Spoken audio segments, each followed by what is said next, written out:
저희들이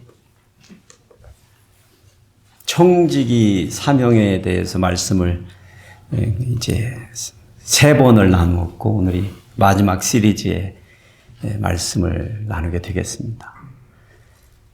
우리가 소유하고 있는 모든 재물, 그것이 불의한 재물이든지 아니면 의로운 재물이든지 타인에 의해서 주어졌든지 내가 벌어서 쌓은 재물이든지 간에 하나님께서는 그것을 우리가 섬기는 것을 원치 아니하시고 어떻게 하기를 원하신다고요?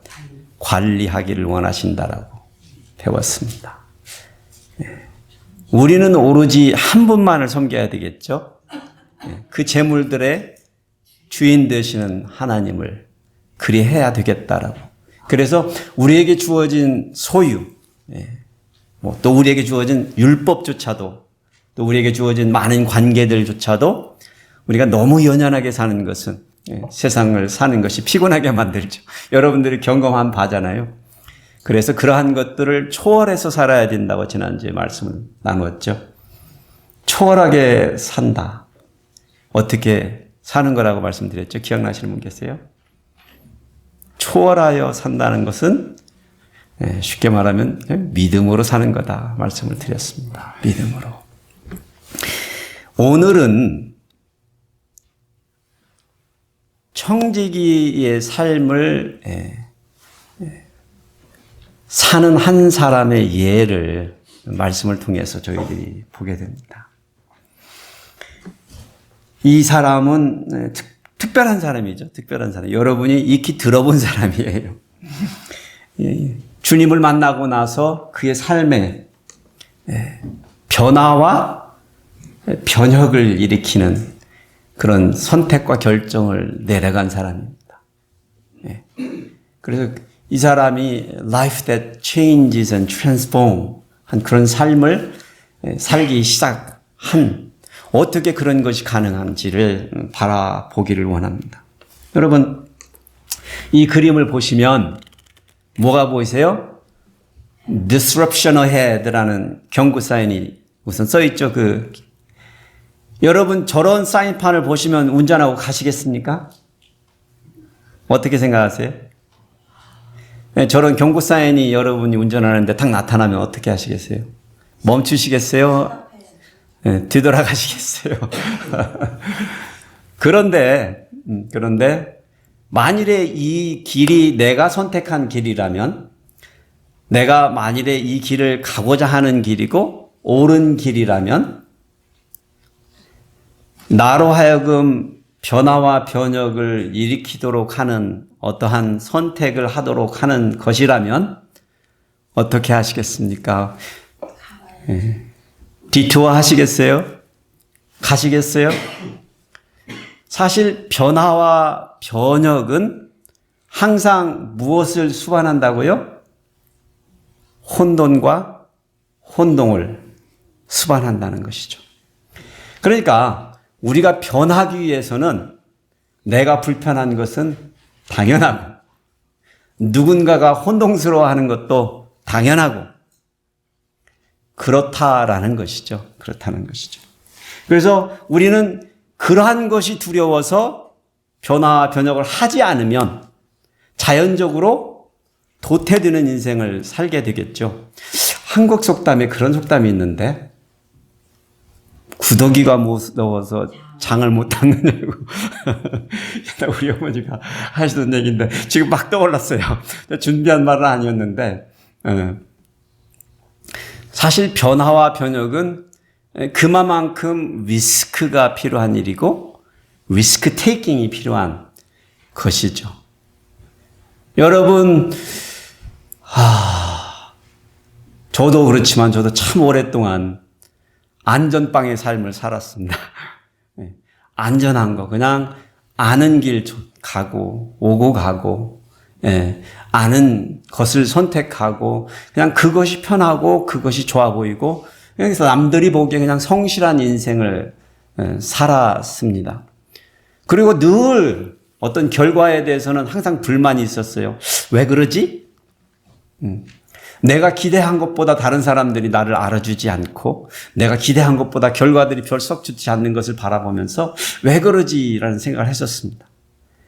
그런데 제가 깨달은 게 내가 살아온 삶에는 변화, 변혁을 능동적으로 추구해가는 삶이 빠져 있었습니다.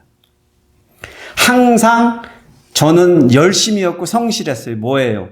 나에게 주어진 변화와 변혁에 적응하는 게. 내 스스로 변화와 변혁을 추구하는 것이 아니라 누군가에 의해서, 환경에 의해서 변화와 변혁이 주어질 때 그냥 적응하는 거에만 급급하고 그게 인생 이련이 생각하고 살아왔던 것입니다. 그런데 운이 좋으면 내게 다가오는 변화와 변혁이 좋은 것들이었으면 저는 운이 좋게 좋은 삶을 결과적으로 얻을 수 있었지만 세상이 항상 그런 건 아니죠. 다가오는 것은 어려움도 있고 내가 원치 않는 것들이 다가오고 그럴 때마다 혼동스럽죠. 그래서 오늘은 저희들이 변화는 외적으로 이렇게 나타나는 변화라고 표현을 해보고요. 변혁은 내적으로 나타나는 변혁이라고 이렇게 한번 생각을 해보자고요. 간단하게. 변화는 가시적인 변화. 변혁은 어떤 내적인 change와 transform이라고 생각을 해보면서 어떻게 해야 될까? 그러면 변화와 변혁이 두 가지가 있는데 뭘 먼저 해야 될까요? 내가 할 수 있는 것을 먼저 하는 게 원칙입니다. 내가 가시적인 것을 할 수 있는 변화를 이룰 수 있으면 그걸 먼저 하고 또 내가 내적인 것이 중요해지고 그게 가능해지면 내적인 걸 먼저 하다 보면 한 가지를 시작하면 다른 한 가지가 이그나이트 되는 것이죠. 많은 사람들이 그런데 둘 다가 안 되니까 둘 다를 안 하는 선택을 하고 그냥 살아가는 것입니다. 오늘의 키워드가 그래서 변화와 변혁입니다. 그래서 오늘 설교 말씀을 이렇게 들으시면서 우리가 만나는 이 사람이 어떻게 자신의 삶에 변화와 변혁을 주는지 한번 보기를 원합니다. 나는 변화가 필요한 것 같다. 내 인생에. 이쯤에서 변화가 필요한 것 같다 하시는 분이 한번 먼저 읽으시겠습니다. 가시적으로 좀 변화가 필요하다. 위적으로 먼저 읽으시고 나는 내 상태가 좀 이상해. 내 마음이 지금 이런 어떤 변혁이 좀 일어났으면 좋겠다. 내 속에서 어떤 변혁이 일어났으면 좋겠다 하시는 분이 두 번째 읽으시고 늘 그렇듯이 무언지 모르겠다 하시는 분은 둘 다 읽으시면 됩니다. 자, 시작하겠습니다. 시작. 예수께서 여리고로 들어가 지나가시더라. zac개오라 이름하는 자가 있으니 세리장이요 또한 부자라. 그가 예수께서 어떠한 사람인가 하여 보고자 하되 키가 작고 사람이 많아 할 수 없이 앞으로 달려가서 보기 위하여 들 모아가 나무에 올라가니 이는 예수께서 그리로 지나가시게 되밀어라. 얘가 말을 안 듣네요. 예수께서 그곳에 이르사 쳐다보시고 이르시되 zac개오야 속히 내려오라.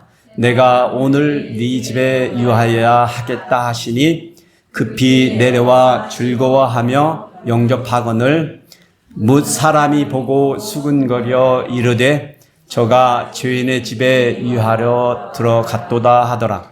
zac개오가 서서 주께 여짜오되 주여 보시옵소서.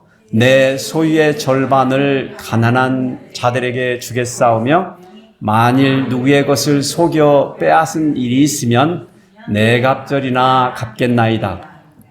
예수께서 이르시되 오늘 구원이 이 집에 이르렀으니 이 사람도 아브라함의 자손임이로라. 인자가 온 것은 잃어버린 자를 찾아 구원하려 함이니라. 다 같이 읽으시겠습니다. 그들이 이 말씀을 듣고 있을 때 비유를 더하여 말씀하시니 이는 자기가 예루살렘에 가까이 오셨고 그들은 하나님의 나라가 당장에 나타날 줄로 생각함이로라. 아멘. 우리는 지난주에 부자는 하나님의 나라에 들어갈 수 없다라고 배웠습니다. 자기의 힘으로요. 자기의 힘으로 들어갈 수 없다. 사람의 힘으로는 그리할 수 없다 배웠습니다. 그래서 오늘 우리가 맞닥뜨리는 이 이야기가 그래서 또 우리에게 신선한 충격을 주게 되죠. 이 사람이 할 수 없는 일을 한 것처럼 보이는 본문의 이야기가 오늘의 이야기잖아요. 이 사람은 삭개오라고 이름이 나와 있습니다. 그가 직업은 세리장, 부자라고 소개되었습니다. 우리가 전에 이미 왜 세리들이 유대인들에게 혐오적인 직업으로 인정받고 죄인과 장녀들의 한 그룹으로 끼워져서 지탄을 받는 직업이 되었는지에 대해서 우리가 얘기를 들었습니다. 좀 더 제가 설명을 해드리면 아시다시피 이때는 로마의 섭정을 받던 유대인들이 그러고 살던 때였습니다. 그래서 세금을 내야 하는데 그 세금을 징수를 로마인들이 그러니까 뺏어가는 입장이 되는 거죠. 자기 나라한테 세금을 내야 되는데 그거를 로마가 가져가게 되는 그런 입장인 겁니다. 로마가 다른 나라에 가서 그 나라들을 이렇게 점령하고 세금을 걷어갈 때 적당히 걷어가는 게 아니죠. 받을 수 있는 만큼 받고 더 받아가는 게 문제죠. 그래서 하여튼가 뭐 땅에 대한 거, 거래되는 상품에 대한 거, 사고 파는 음식에 관한 거, 증여받는 유산은 당연할 거고요. 모든 것들에 세금을 매겼을 거 아니에요. 하다못해 통행료 세금도 받아갔다는 거예요. 오늘날 우리가 톨피 내잖아요. 그런 것과 같이 똑같이 그랬습니다. 그런데 로마 사람들이 이 유대인들에게 세금을 걷어가려고 하면 자기들이 와서 직접 해서 하기에는 이게 역부족인 거예요. 그래서 파견된 관리가 총독이 현지인들을 그 지역을 잘 아는 지역 주민을 고용하여서 세금을 징수하도록 한 겁니다. 그때 그 고용 계약을 했대요. 고용 계약을. 그래서 그 고용 계약을 통해서 하여된 사람을 퍼블리커너스라는 말인데 이게 세리장이라는 겁니다. 세리장.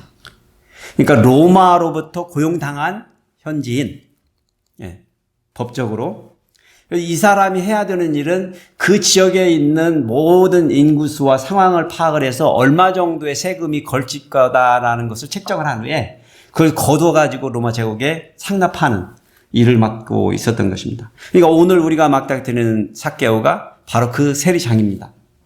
근데 세리장은 자기가 이 계약을 맺었지만 사실은 자기가 돌아다니면서 세금을 거둘 수가 없어요. 그래서 하청을 주는 거예요. 하청을. 그래서 다시 자기가 사람들을 모집을 해가지고 입찰이라는 과정을 통해서 입찰 과정. 입찰을 하시면 아시죠? 비딩을 하는 거잖아요.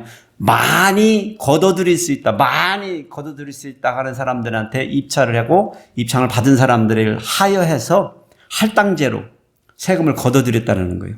입찰해서 고용이 된 사람, 합청업자로 고용이 된 사람들이 세리들인 거예요. 이해가 되셨습니까? 그러니 여러분, 세리장은 부자가 되겠죠. 당연하게 부자가 되겠죠. 합청업자들을 하여해서 그 사람들이 입찰을 공고를 많이 한 사람들을 당연하게 써서 일을 하기 때문에 자동으로.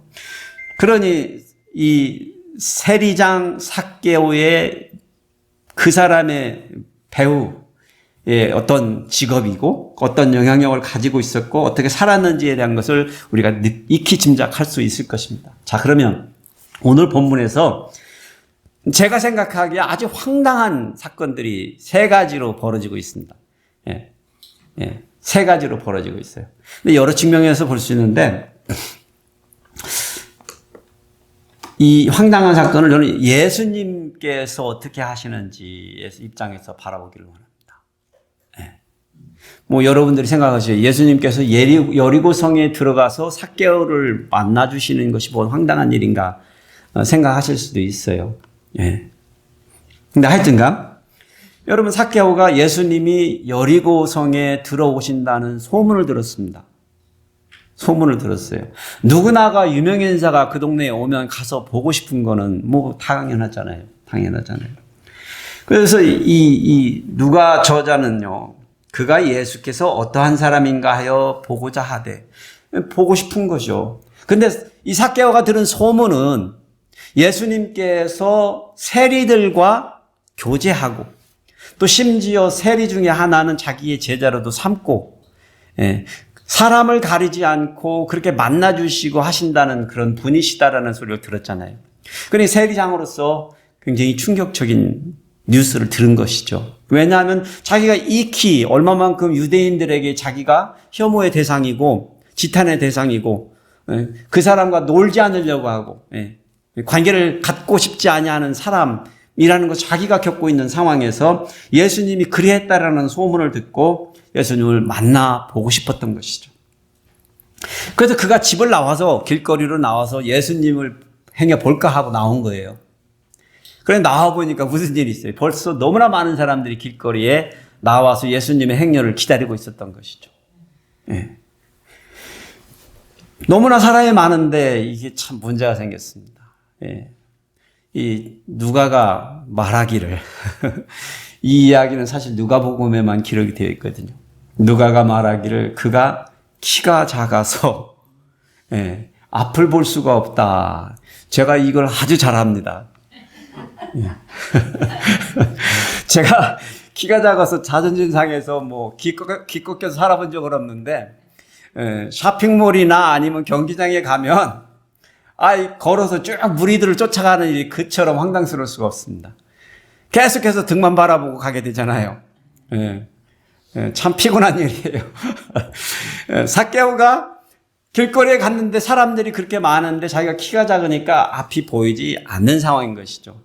사실 키가 큰 사람들도 사실 마찬가지예요. 사람이 많은 곳에서는 보일 때도 있고 안 보일 때도 다 같은 심정이죠. 그렇지만 삭개오의 심정에서는 내가 키가 작으니까 안 보인다고 생각하겠죠. 그런 심리.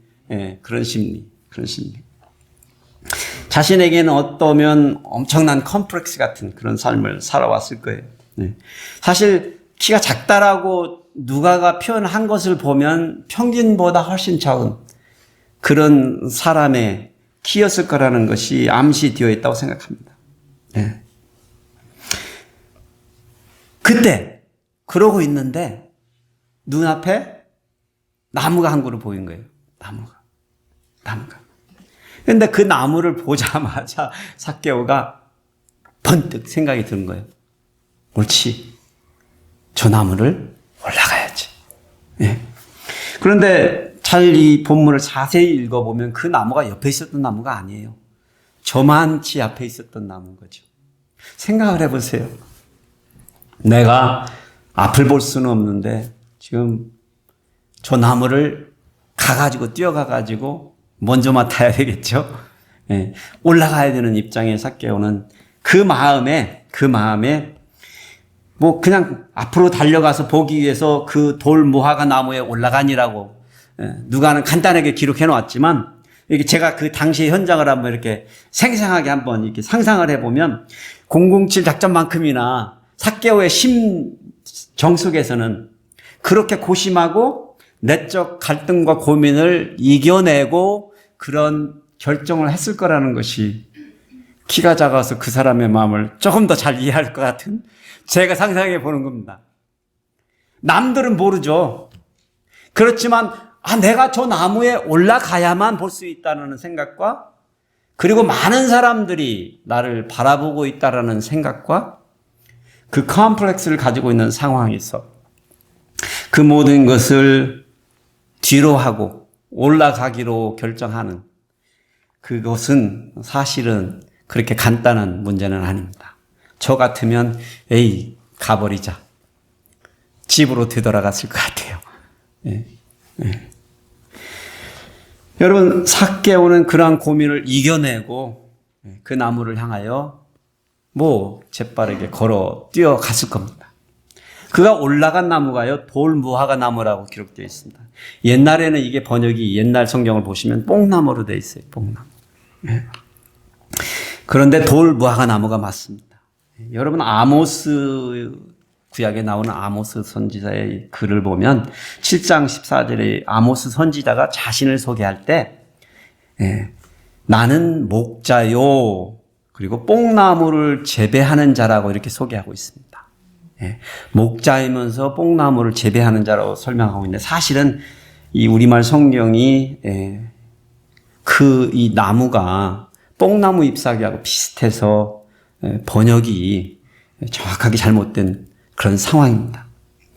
여러분 그 당시에 열매의 껍질이 너무 두꺼워가지고 그 열매가 좀 어렸을 때 그 열매에다가 상처를 내주면 그것이 자라면서 그 껍질이 연해지면서 그 과일 맛이 더 좋아지는 그런 나무가 있었습니다. 그런데 그 일들을 보통 그 주인들이 하청을 줬는데 그 하청을 받아서 하던 일들을 하던 사람들이 대부분이 목자들이었습니다. 그래서 양을 치는 그 목자들이 들에서 그 시기와 맞물려서 이 열매들을 그렇게 해줘야 되는 거예요. 그래서 그 일들을 할 수 있었던 나무가 있었는데, 그래야 되는 과일 나무가 있었는데, 그게 바로 돌무화과 나무입니다. 뽕나무가 아니고. 그래서 아모스가 그러한 일을 한 거예요. 목자로서. 자기의 직업을 소개할 때. 돌무화과 나무, 바로 그런 나무였습니다. 그렇다 해도 삭개오가 지금 그런 상황에서 그런 나무를 많은 사람들이 있는 곳에 올라가는 것은 전통적으로나 아니면 상황적으로나 어른이 할 짓은 아닙니다. 그렇죠. 그리고 그가 부자잖아요. 그래도 어느 정도 사람들이 인정을 해주지 않지만 그때나 지금이나 돈의 위력은 상당합니다. 그래서 그런 나무에 올라탈 만한 그런 상황이 아닌 것이죠. 자존심과 체면을 내려놓고 그래야만 되는 상황이었던 것이죠. 그러면 삭개오는 왜 그리 했을까요? 우리는 달리 그것을 설명할 방법이 없어요. 그가 정말 예수님을 보고 싶어 했구나 라고 밖에는요. 그렇죠? 정말로 그가 이것을 그냥 호기심으로만 하기에는 동네 아이들은 그랬을 가능성이 높습니다. 그렇지만 어른인 그가 동네에서 그래도 세리장이라는 사람이 그 동네에 한 사람밖에 없는 세리장이라는 사람이 그 길거리에 서 있는 나무에 오른다는 것은 그 속에 있는 예수님을 만나고 싶은 하는 간절함과 절실함이 분명히 있었다라고 우리가 결론을 내려도 맞는 얘기일 것입니다. 그러한 간절함이 그 삶에 서서히 어떤 변화와 변혁을 불러오기 시작한 것입니다. 여러분 생각에 나무에 올라간 게 무슨 큰 변화? 무슨 큰 변혁 이러실 수 있으십니다. 그런데 변화와 변혁은 그렇게 크게 일어나지 않습니다. 큰 지진이 터져야만이 사람들이 변화를 일으키거나 변혁이 일어나는 것이 아닙니다. 서서히 어느 곳에서의 움직임이 삭개오는 이미 그러한 상태 속에서 나무에 오르는 아무런 정말 의미 없는 일이 것 같지만 그 내적 갈등과 그것을 이겨내고 그래야만 되겠다라고 생각하는 그 상황. 그 순간들이 우리 인생에 있어서 최고의 변화와 변혁을 이끌어 가기 시작하는 스텝들이 되는 것입니다. 많은 사람들은 난 이번 달부터 좀 체중 조절 좀 해가지고 앞으로 15파운드 빼야지. 그렇게 하고 작심삼일을 하고 많은 경우가 많습니다. 사실은. 그런데 그렇게 시작이 되면 어렵죠. 오늘 그냥 한 수저 들 먹어야지. 그렇게 시작하는 한 스텝이 오히려 더 효과적일 수도 있습니다. 삭개오는 사실은 어른으로서는 자존심만 구기고 올라갈 수 있는 나무였지만 제가 바라볼 때는 엄청난 삶의 변화를 꾀하기 시작한 것입니다. 저와 여러분도 저는 마찬가지라고 생각해요. 엄청난 꿈이 있고 비전이 있고 계획이 있고 어떻게 하고 싶은 것이 있을 때 여러분들이 거창한 계획을 세워서도 이룰 수 있지만 그렇지 아니하고 오늘 이 순간 이 모먼트에 여러분이 그래스프할 수 있는 이 현재의 시간에 내리는 결정과 하시는 그 일, 비록 그것이 저 자그마한 나무에 오르는 일이라면 그것이 어쩌면 여러분에게 엄청난 터닝 포인트를 가져다 줄 수 있을 거라고 생각이 듭니다. 삭개오가 나무에 올라가 앉아 있습니다. 예수님의 무리가 저만치서 옵니다. 어른이니까 좀 체면 차리고 있어야 되겠죠. 조용히 바라보고 있을 거 아니에요. 숨죽여서. 예수님이 그 나무 밑으로 지나가려고 하는데 딱 그 순간에 큰일 났습니다. 일행이 멈춰 서버린 거예요. 숨이 콱 멎었을 것 같아요. 저 같으면. 근데 그 순간 예수님이 딱 턴을 하시면서 자기를 쳐다보신 겁니다. 쳐다보시면서 뭐라고 그러셨어요? 삭개오야 그러셨습니다. 여러분, 이건 엄청난 일입니다. 삭개오야. 예수님이 삭개오를 언제 만났어요? 오늘 이 순간 그 나무 거기에 올라타고 있는 그 어른이 예수님을 만난 거예요. 처음이잖아요. 그런데 예수님은 그를 누군지 알고 계셨습니다. 그래서 저는 이 1번에 황당한 이야기를 저걸로 잡은 거예요. 예수님이 여리고성에 있는 세리장 삭개오를 찾아오셨다라는 거예요. 삭개오야. 여러분, 주님 같은 분이 여러분의 이름을 부르면 정말 야 봉기야 하고 오시면 와, 예수님이 찾아오셨다는 거예요. 삭개오가 나무에 올라가서 찾아오신 게 아니고 삭개오가 예수님을 보고 싶어서 그 간절함에 집 밖을 나와서가 아니고 예수님이 여리고성을 삭개오를 찾아서 오셨다는 거예요. 그렇게 우리들의 인생 가운데에도 그렇게 여러분의 인생 가운데에도 오시기를 원하신다는 거예요. 예. 이게 황당한 사건이에요. 황당한 사건이에요. 여러분, 예수님이 속히 내려오라 그러시죠. 내려와라. 삭개오는 놀라 자빠질 일이 저분이 나를 어떻게 하신다고요?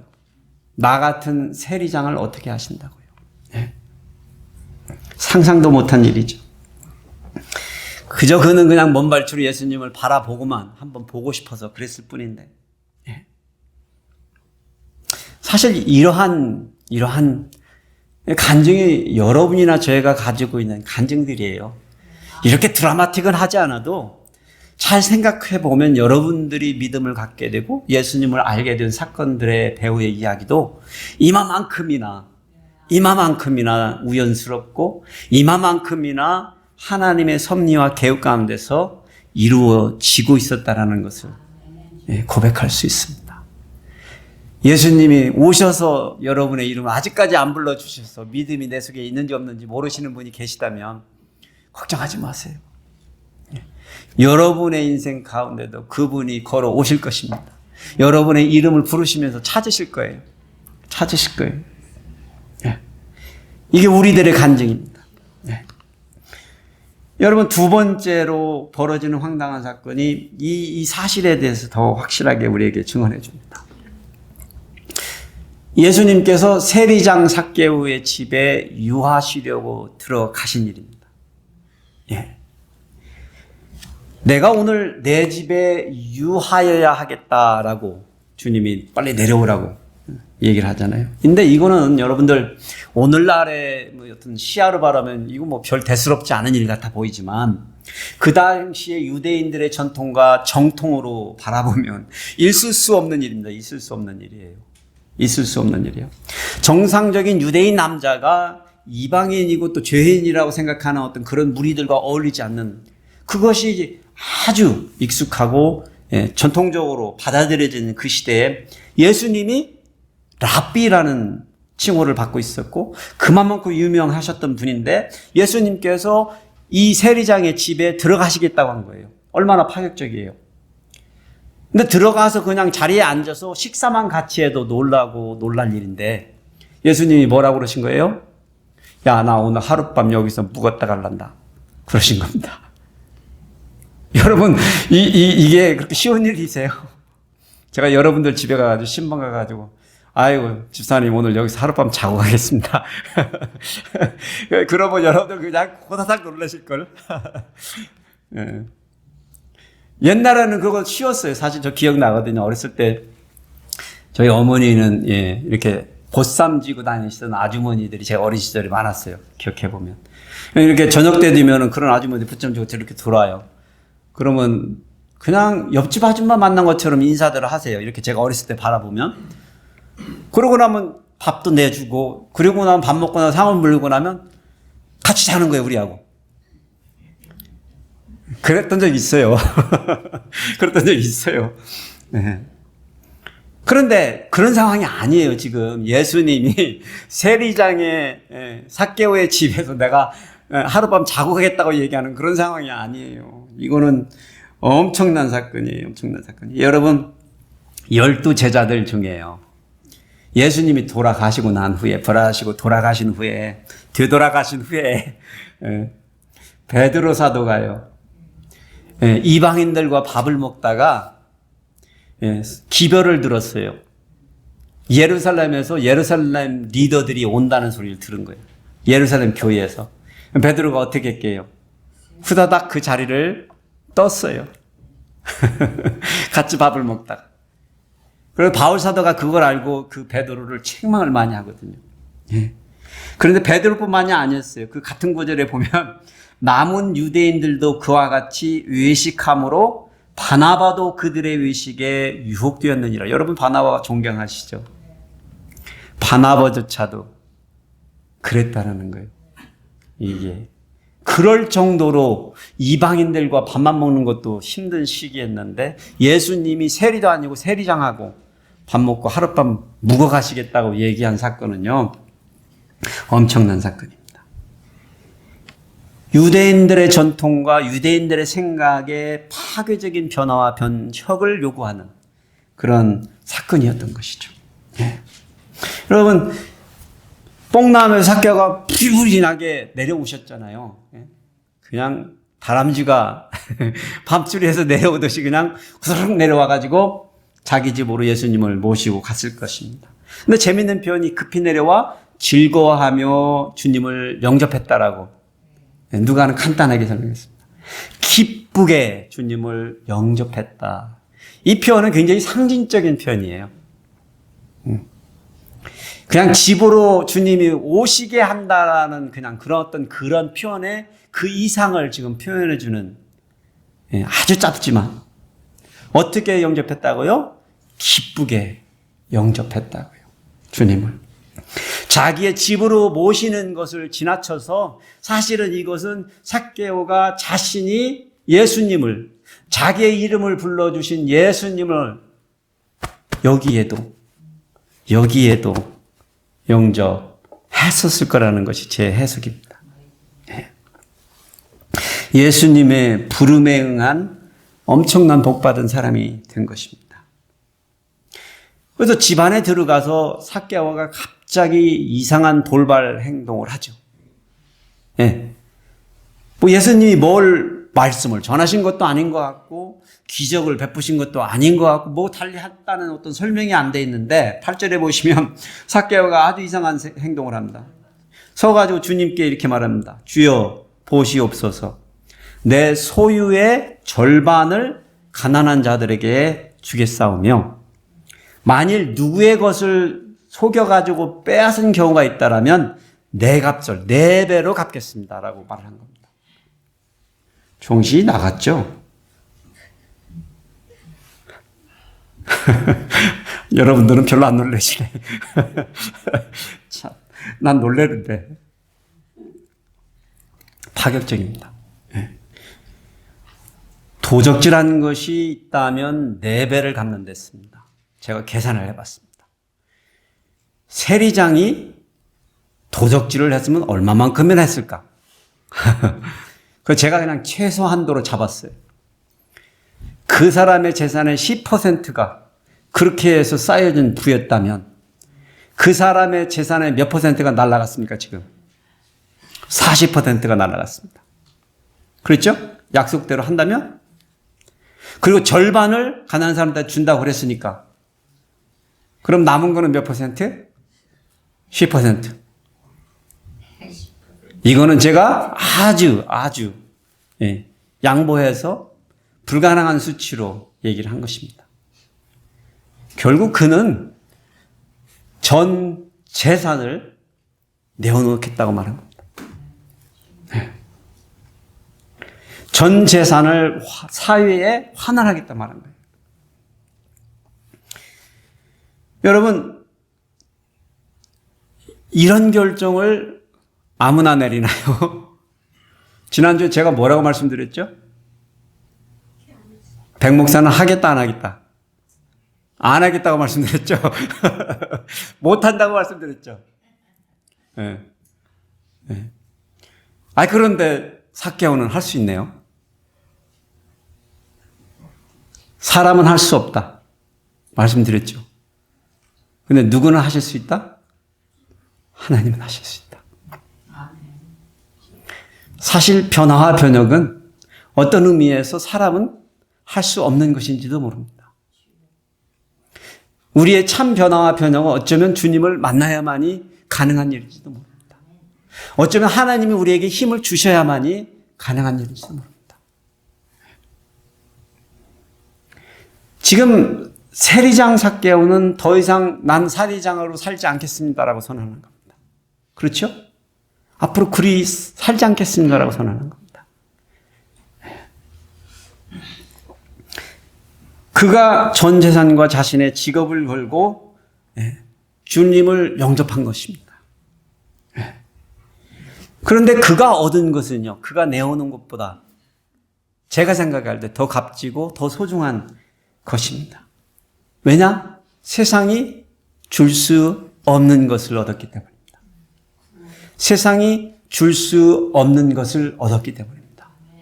우리가 언뜻 생각하기에 그는 전 재산을 잃었다 생각하지만 여러분이나 제가 그 죽어야 되는 그 모먼트로 우리를 끌어가면, 우리가 죽어야 되는 그 순간으로 우리를 끌어가면 아무리 많은 재물도, 여러분 누누이 말씀드리지만 내가 관에 들어가는 그 순간에 내 손은 비어있고 이미 모든 것은 사회에 환원된다는 사실이에요. 그렇죠? 그게 뭐 내 식구들이니까 사회가 아니라고요? 사회죠. 그냥 환원되는 거예요. 똑같은 이치입니다. 그 시기가 앞당겨졌을 뿐이죠. 앞당겨졌을 뿐이죠. 그래서 삭개오는 그러한 결정을, 그러한 변화, 변혁을 주님을 만나고 나서야 할 수 있었습니다. 그가 얻은 것이 무엇이길래 그가 손해나는 결정을 내리지 않은 것일까요? 세 번째입니다. 예수님께서 세리장 삭개오의 구원을 선포하셨습니다. 이게 황당한 일입니다. 자신의 재산의 전체를 사회에 환원하는 삭개오의 모습을 보면서 예수님께서 구원을 선포해 버리신 것처럼 지금 우리 본문에서는 읽히고 있습니다. 그렇게 읽히죠. 마치 내가 내 전 재산을 사회에 환원하면 우리 주님이 나를 보고 그래 네가 구원을 얻으리라라고 선포해 주실 것처럼 우리는 본문에서 읽힙니다. 예수님이 그랬잖아요. 오늘 구원이 이 집에 이르렀으니 이 사람도 아브라함의 자손이니라. 근데 이 말씀의 선포가 언제 이루어졌어요? 삭개오가 자신의 전 재산을 환원하겠다는 말을 하고 난 뒤에 벌어졌거든요. 여러분 어떻게 생각하세요? 삭개오에게 주어진 구원은 그가 그렇게 전 재산을 사회에 환원하는 것에 대한 예수님의 선물이다 라는 생각이 드세요? 그런 것 같아 보이지만 절대로 그렇지 않습니다. 그런 생각을 예수님께서 미연에 방지하시려고 10절에 아주 중요한 말씀을 기록해 놓으셨습니다. 뭐라고 기록되어 있습니까? 인자가 온 것은 잃어버린 자를 찾아 구원하려 함이니라. 여러분 이미 배웠잖아요. 우리 100마리의 양 중에 한 마리의 잃어버린 양을 위하여 99마리의 양들을 들에 버려두고도 가는 게 나 목자다라고 주님이 가르치셨잖아요. 10개의 드라크마가 흩어졌을 때 그 하나를 찾기 위해서 불 켜고 밤새 그것을 쓸며 찾으리라고. 두 자식이 있는데 하나가 방탕한 길을 갔을 때 그 탕자를 기다리고 받아주시는 그 아버지의 심정이 나라라고 주님께서 이미 다 우리에게 비유로 가르쳐 주셨잖아요. 그래 이 말씀이 인자가 온 것은 잃어버린 자를 찾는다는 말씀이 이미 에코디어서 우리가 이미 배운 말씀들이 에코디어서 여러분들의 생각이 포뮬렛이 되어야 합니다. 예수님은 여리고성에 누구를 찾아오셨다고요? 삭개오를 찾아오셨습니다. 어떤 그가 그리하리라는 계산 속에서 벌어지는 사건이 아니고 그가 사위의 전 재산을 환원하기 때문에 그에게 마땅히 구원이 주어지는 것이 아니고 하나님께서 주님께서 그 구원을 주시리라라고 작정하셨다라는 거예요. 그럼 여러분 삭개오가 한 일이 뭐예요? 구원을 받기에.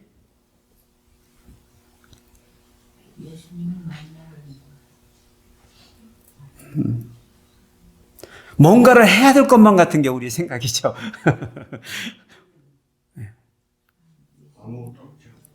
맞습니다. 아무것도 없습니다. 아무것도 없습니다. 나무에 올라갈 필요도 없었습니다. 주님을 그 집으로 모셔드리지 않아도 됐습니다. 전 재산을 환원하지 않아도 됐습니다. 여러분 이게 안 믿겨지면 이거를 해결을 못하시면 여러분은 끝내 나는 구원받을 자격이 없는가 봐 생각하실 것입니다.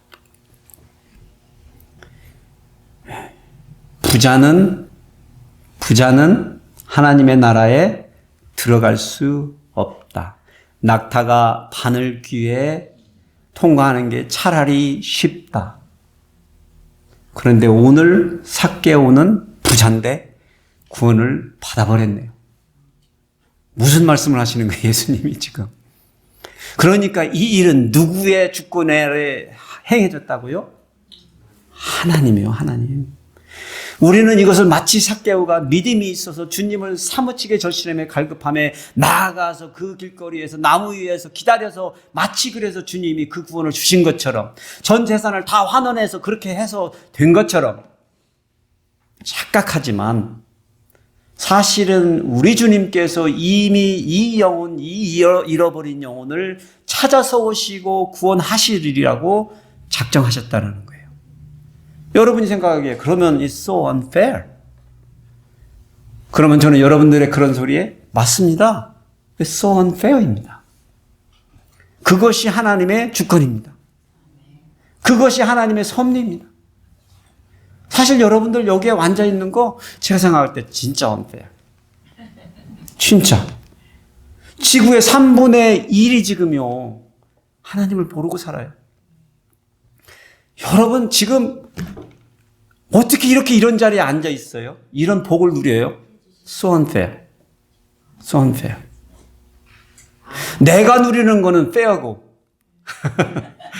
내가 누리는 거는 fair고 여러분 It's so unfair. 네. 교회를 가고 싶어도 교회가 없는 동네가 얼마나 많은지 아십니까? 이 지구상에. 예배를 드리고 싶어도 예배를 드릴 수 없는 나라가 얼마나 많은지 아십니까? 네. So unfair. 이것이 하나님의 주권이에요. 그래서 구원은 선물인 거고요. 여러분 우리는 마치 무언가를 해야만이 우리에게 이러한 구원이 임할 것 같처럼 착각하시는데 그렇지 않습니다. 그렇지 않습니다.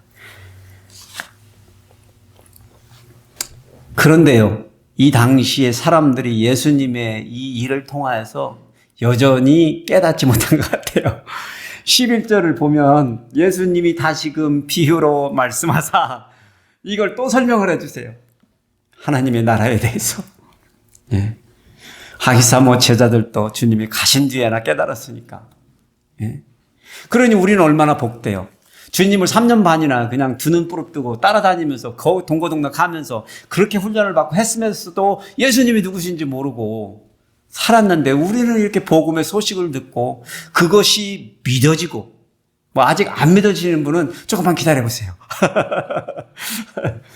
네. 하나님이 돌아가실 때까지는 해결해 주시겠죠. 네. 그런 은혜가 있을 거라고 저는 확신해요. 네. 어쨌거나 여러분들이 포기하지 않냐고 뭐 포기하신다고 해도 주님이 가만 놔두실려나 모르겠어요. 그냥 퍼스할 것 같아요. 하나님의 은혜는 그렇게 여러분을 찾아오실 거라고 저는 생각해요. 사람이 할 수 없는 일을 하시는 분이 하나님이십니다.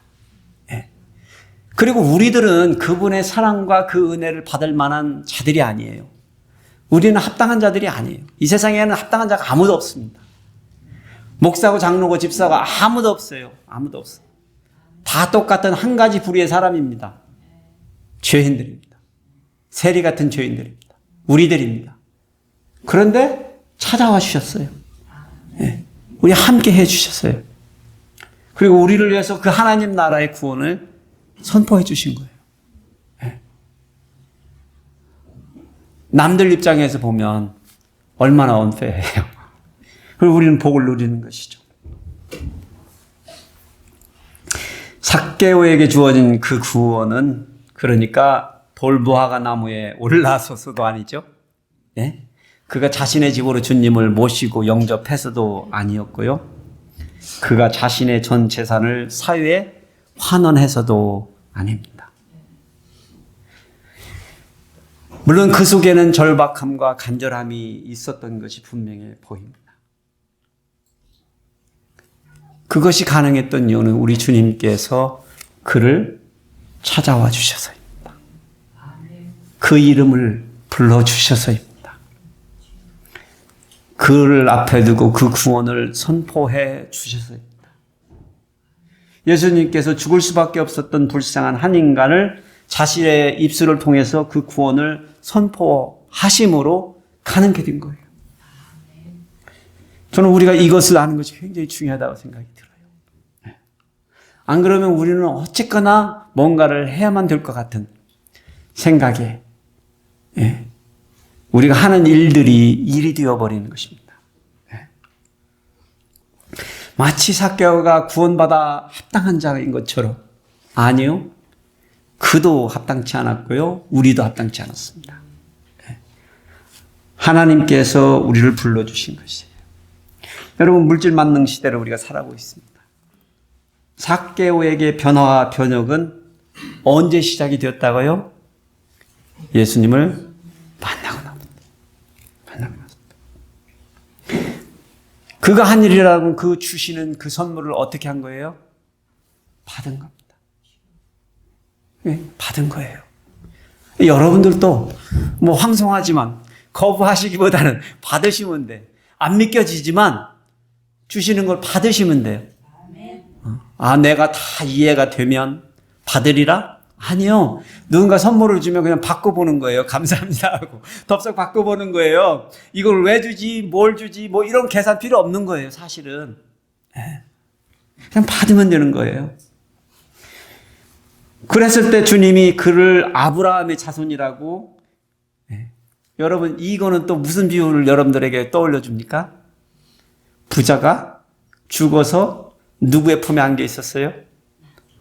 아브라함의 품에 안겨 있었어요. 이 비유와 연결시켜서 지금 말씀하시는 거예요, 예수님이.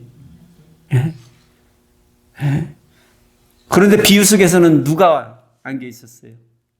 나사로가. 그리고 부자는 그게 불가능한 일이었잖아요. 근데 지금 가능해졌잖아요. 누구 때문에? 예수님 때문에. 예수님 때문에.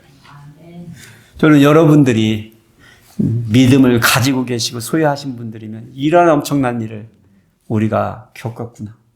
이런 엄청난 은혜를 누리고 사는가라고 감사하시고, 아직도 확신이 없으신 분은 주님이 찾아오실 날을 기대하시고 그분을 만나 길을 소망하시고 예.